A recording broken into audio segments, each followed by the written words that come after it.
गौरव मधुसूदन दास कर 175तम जन्म जयंती आम पालन करुवा ठीक से समय से अवधि आज आम आलोचना करवा गोटे प्रसंग सांप्रतिक शिक्षा पद्धति ओडिया साहित्य अवक्षय घटी कि एवं मु कहबी ना आज्ञा अवक्षय आदौ कारण आम ये विषय वस्तु को प्रथम दी भाग विभक्त करदबा आम ताकू अन्य एक प्रसंग को नहीं जीवानी प्रसंग होची सांप्रतिक शिक्षा पद्धति और द्वितीय प्रसंग है ओडिया भाषार अवक्षय घटी ना सांप्रतिक शिक्षा पद्धति कहले 2020 मसीह आमर भारत सरकार गोटे नीति प्रणयन कले जातीय शिक्षा नीति 2020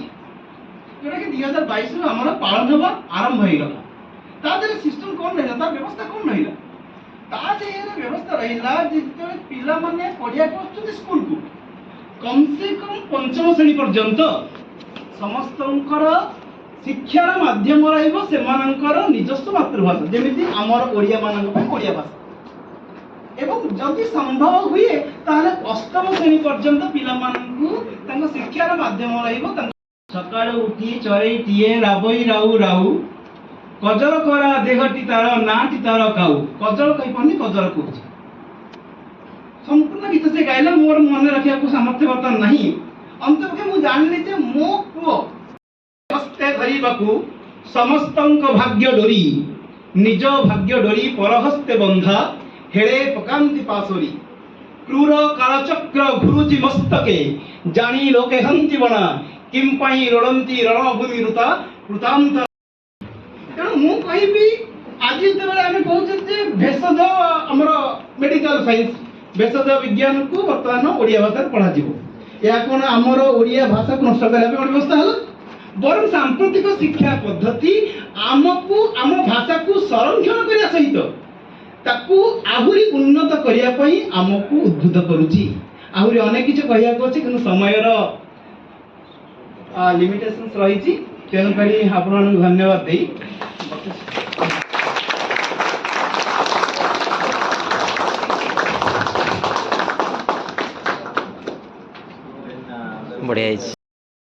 दिग्बलयर मध्यबिंदुरे दंडायमान होई मनुष्य देखे प्रकृतिर वैचित्र्य सही वैचित्र्य मध्य भासी उठे मुहुर्मुहु परिवर्तन सही परिवर्तन प्राक सारला जुगरु हो किंबा एकविंश शताब्दीर साहित्य रे हेउ समाज रे हेउ सांस्कृतिक पद्धति रे हेउ किंबा शिक्षा पद्धति रे हेउ किंबा ऑफिस कार्यक्रम रे हेउ सही परिवर्तन सही परिवर्तन से भाषार विषय रे आज कहिबाकू जाउची मु सांप्रतिक शिक्षा पद्धति रे आम ओडिया भाषार अवक्षय घटी नाही मोर एठारे उपस्थित थिबा समस्त सम्माननीय वरेण्य अतिथि एवं विचारक महोदय सार मानकु एवं सहपाठी मानकु मोर स्वस्नेह एवं नमस्कार मु स्मृति रेखा बाग आजिकाल ए प्रथम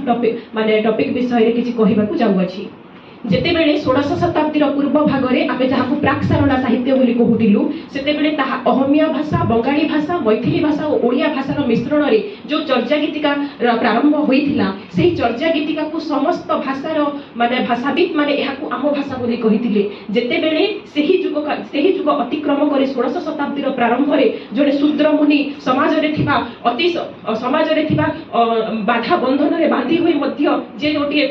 माइल खुंट परी सारला महाभारत लेखि ओडिया साहित्यर मूलदुआ स्थापन करथिले सेही समय रे ओडिया भाषार अवक्षय न घटी उन्नति घटी चलीथिला जदि सेही समय को अतिक्रम करी मु जदि रीति जुग को आसीबी ओडिया भाषार उन्नति घटी चलीथिबारु सेही समयर भाषाविद माने भंज कवि उपेंद्र भंज धनंजय भंज बलदेव रथक परी महान काव्यकार एवं साहित्यकार गुडाक ओडिया साहित्य को संस्कृत साहित्य सहित समान करिया पई अलंकार करी गोटे अलंकार मंडित जड़े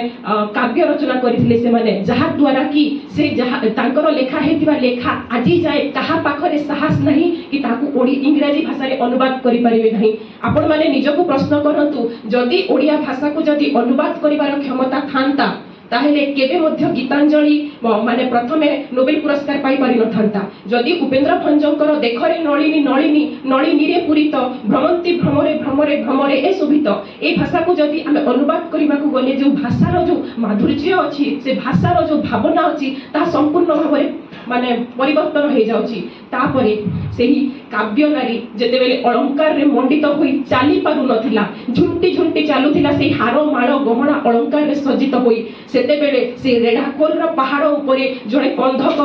କବି ବଇଁଶୀ ଫୁକି ଫୁକି ଗାଈ ଚରାଇବା ସମୟରେ କହିଦେଇଥିଲା କି ପ୍ରାଣୀଙ୍କ ଆରତ ଦୁଃଖ ଅପ୍ରମିତ ଦେଖୁ ଦେଖୁ କେବା ସହୁ, ମୋ ଜୀବନ ପଛେ ନର୍କେ ପଡ଼ିଥାଉ ଜଗତ ଉଦ୍ଧାର ହେଉ। ତାହେଲେ ଓଡ଼ିଆ ଭାଷା ଅବକ୍ଷୟ ହେଲା କେମିତି? ଯେଉଁଠାରେ ଗୋଟିଏ ଅନ୍ଧ କବି ବସିକି କହୁଛି କି ମୋ ଜୀବନ ନର୍କରେ ପଡ଼ିଥାଉ, ନାଇଁ କେହି ତ ଆସିକି କହିନଥିଲେ। ସେହି ସମୟରେ କାଳୀଚନ୍ଦ୍ର ଭଟ୍ଟାଚାର୍ଯ୍ୟ ଓଡ଼ିଆ ଉପରେ ଗୋଟେ ପଥର ଫୋପାଡ଼ି କହିଥିଲେ କି ଓଡ଼ିଆ ଏକ ସ୍ୱତନ୍ତ୍ର ଭାଷା ନୁହଁ। କିଏ କହିଲା? ସେହି ସମୟରେ ଓଡ଼ିଆ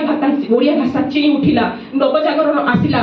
ମାନେ ଓଡ଼ିଆ ଜାତି ସଶକ୍ତି ହେଲା। ସେ ସମୟରେ ନିଜେ ଖୋଜିଲେ ମୋ ମା କିଏ, ମୋ ମାଟି କିଏ, ମୋ ମମତା କିଏ, ମୋ ଓଡ଼ିଆ ଭାଷା କିଏ। ସେହି ସମୟରେ ଆସିଲେ ମଧୁସୂଦନ ଦାସ, ରାଧାନାଥ ରାୟ ପରି ମହାନ ସାହିତ୍ୟକାର, ଲେଖିଗଲେ ରେବତୀ, ଲେଖିଗଲେ ବାବାଜୀ ନାଟକ,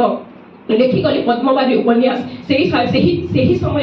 ସମୟର ସମାଜ ସେହି ସାହିତ୍ୟରେ ଥିବା ସେ କାବ୍ୟର ନାୟକ ନାୟିକା ମାନଙ୍କୁ ବଞ୍ଚିବାକୁ ଦେଇ ନାହିଁ। ସେହି ସମୟକୁ ଅତିକ୍ରମ କରି ଯେତେବେଳେ ଏକବିଂଶ ଶତାବ୍ଦୀରେ ଭାରତ ସ୍ୱାଧୀନ ହେଇସାରିଲା ପରେ ଆମେ ନିଜେ ଯେତେବେଳେ ସ୍ୱତନ୍ତ୍ର ହେଲୁ, ଓଡ଼ିଆ ଭାଷାର ଆମେ ଯେତେବେଳେ ସାମ୍ପ୍ରତିକ ଶିକ୍ଷା ପଦ୍ଧତିରେ କଥାଟା କହିବାକୁ ଗଲେ, ଓଡ଼ିଆ ଶିକ୍ଷା ପଦ୍ଧତିରେ ଏବେ ମୋର ମାନେ ବନ୍ଧୁଗଣ କହିଗଲେ କି ସମସ୍ତେ ଇଂରାଜୀ ଭାଷା ପ୍ରତି ମାନେ ଇଂରାଜୀ ଭାଷାକୁ ପ୍ରଶଂସା କରି ନିଜ ଛୁଆଙ୍କୁ ମାନେ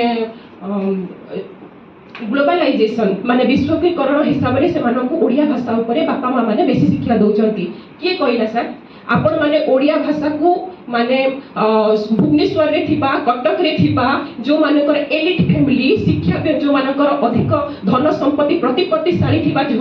ପରିବାରର ତଥ୍ୟକୁ ନେଇକି ଆମେ କହିପାରିବା ନାହିଁ ଯେ ଶିକ୍ଷା ପଦ୍ଧତିରେ ଓଡ଼ିଆ ଭାଷାର ପଦ୍ଧତି ମାନେ ବ୍ୟବହାର କମିଗଲା ବୋଲି। ଆପଣ ତଥ୍ୟ ନିଅନ୍ତୁ, ଆପଣ ଗଣନା କରନ୍ତୁ, ଆପଣ ସର୍ଭେ କରନ୍ତୁ। ସେହି ମଳିମୁଣ୍ଡିଆ ମାଟିରେ ମଣିଷ ଖଟୁଥିବ, ଯେ କୃଷକ ଥିବ, ବର୍ଷର 12 ମାସ ଖଟିକି ଯେଉଁ ପରିବାରକୁ ଚଲାଉଥିବ, ତାର ପୁଅ ଯେତେବେଳେ ଓଡ଼ିଆ ଭାଷାରେ ଯେତେବେଳେ ଗୋଟେ ପଶ୍ଚିମ ଓଡ଼ିଶାରେ ଥିବା ଗୋଟେ ଛୁଆ ଛୋଟବେଳେ ଶିଖୁଛି ନାଇଁ ଏଟା ହଉଛି ଟେଣକୋ, ତାପରେ କହୁଛି ନାଇଁ ଏଟା ହଉଛି ଏଣ୍ଡୁଅ, ତାପରେ ବଡ଼ ହେଲେ ସେ କହୁଛି କ୍ୟାମିଲିୟନ, ବନ୍ଧ କହୁଛି, ପୋଖରୀ କହୁଛି, ଆଉ ତାପରେ ପଣ୍ଡ ବୋଲି କହୁଛି। ସେତେବେଳେ ଯେତେବେଳେ ତିନୋଟି ଭାଷାକୁ ଶିକ୍ଷା କରିବାର କ୍ଷମତା ତା ପାଖରେ ଅଛି, ଶିକ୍ଷା କରିକି ସେ ଆଜି ଏତେ ଉପରକୁ ପହଞ୍ଚି ଚାଲିଛି, ତ ଓଡ଼ିଆ ଭାଷାରେ ଅବକ୍ଷୟ ହେଲା କେମିତି? ଯଦି ଶିକ୍ଷା ପଦ୍ଧତିରେ କହିଲା, ଓଡ଼ିଆ ଲୋକସେବା ଆୟୋଗରେ ଆମେ ମାନେ ଯେଉଁ ପରୀକ୍ଷାକୁ କୃତକାର୍ଯ୍ୟ କରି ଆଜି ଆମେ ପହଞ୍ଚିଛୁ, ସେଠାରେ ଆମର ଶିକ୍ଷା ବିଭାଗ ବିକଳ୍ପ ଅଛି। ଶିକ୍ଷା ବିଷୟରେ ଆମର ବାଧ୍ୟତାମୂଳକ ପରୀକ୍ଷା ଦେବାକୁ ଆମେ ବାଧ୍ୟ। ଆମେ 10th କ୍ଲାସ ଯାଏ 10ମ ଶ୍ରେଣୀ ପର୍ଯ୍ୟନ୍ତ ଆମକୁ ଓଡ଼ିଆ ସାର୍ଟିଫିକେଟ ଦେବା ନିହାତି ଜରୁରୀ। ଆମେ ନହେଲେ ଓଡ଼ିଆ ଲୋକ ସେବା ଆୟୋଗର ପ୍ରଶାସନିକ ସେବାରେ ଆମେ ପରୀକ୍ଷା ଦେବାକୁ ମାନେ ଇଲିଜିବୁଲ ନୁହଁ ଆମମାନଙ୍କର। ତାପରେ କଥାଟା ଆସିଲା କି ଆମ ଓଡ଼ିଶା ସରକାର FLO, SLE ଆଉ ମାନେ TLS ବୋଲି କହିଛନ୍ତି। ମାନେ first language Odia, second language English, third language Hindi, ମାନେ ହିନ୍ଦୀ କିମ୍ବା ସଂସ୍କୃତ। ଦ୍ୟାଟ୍ ଡଜଣ୍ଟ ମିନ୍ ମାନେ ଏହା କହୁନାହିଁ କି ଏହା କହୁନାହିଁ କି ମାନେ ପ୍ରଥମ ଲାଙ୍ଗୁଏଜ ଓଡ଼ିଆ ଭାଷା, ସେକେଣ୍ଡ ଲାଙ୍ଗୁଏଜ ଇଂଲିଶ ଏବଂ ଥର୍ଡ ଲାଙ୍ଗୁଏଜ ଇଂଲିଶ ସାଇମultaneously ଏକା ସାଙ୍ଗରେ ଯେତେବେଳେ ଦେଶର ଉନ୍ନତି ହେବ, ସମାଜର ଉନ୍ନତି ହେବ, ଓଡ଼ିଆ ଜାତିର ଉନ୍ନତି ହେବ, ସେହି ସମୟରେ ଏହି ସାମ୍ପ୍ରତିକ ଶିକ୍ଷା ପଦ୍ଧତିରେ କେବେ ମଧ୍ୟ ଅବକ୍ଷୟ ଘଟି ନାହିଁ। କେତୋଟି ବ୍ୟବହାରିକ ତ୍ରୁଟି, କେତେକ ବ୍ୟାକରଣିକ ତ୍ରୁଟି ଏବଂ ଏହି ଗ୍ଲୋବାଲାଇଜେସନର ସାଇଡ୍ ଇଫେକ୍ଟରେ ଯେତେବେଳେ ଗୋଟେ ମଣିଷ ମାନେ ଆମେ ଆଜି କେତେ ଜଣ ମୋର ସହପାଠୀ ଆସିକି ଏହି ଟପିକ ବିଷୟରେ ନ କହନ୍ତୁ କି ଶିକ୍ଷା ପଦ୍ଧତିରେ ଅବକ୍ଷୟ ଘଟିଛି ବୋଲି, ସେମାନଙ୍କୁ ଆଜି ମୁଁ ଆହ୍ୱାନ କରିକି କହୁଛି ସେ ଗୋଦାବରୀ ମିଶ୍ରଙ୍କର ସେହି ଲେଖାରେ କି ଉଠ କଙ୍କାଳ ଛିଡ଼ୁ ଶୃଙ୍ଖଳ ଜାଗ ଦୁର୍ବଳ ଆଜି, ଉଠୁ ଗତ ଗୌରବ ମୃତ ଗୌରବ ରାଜି। ଧନ୍ୟବାଦ।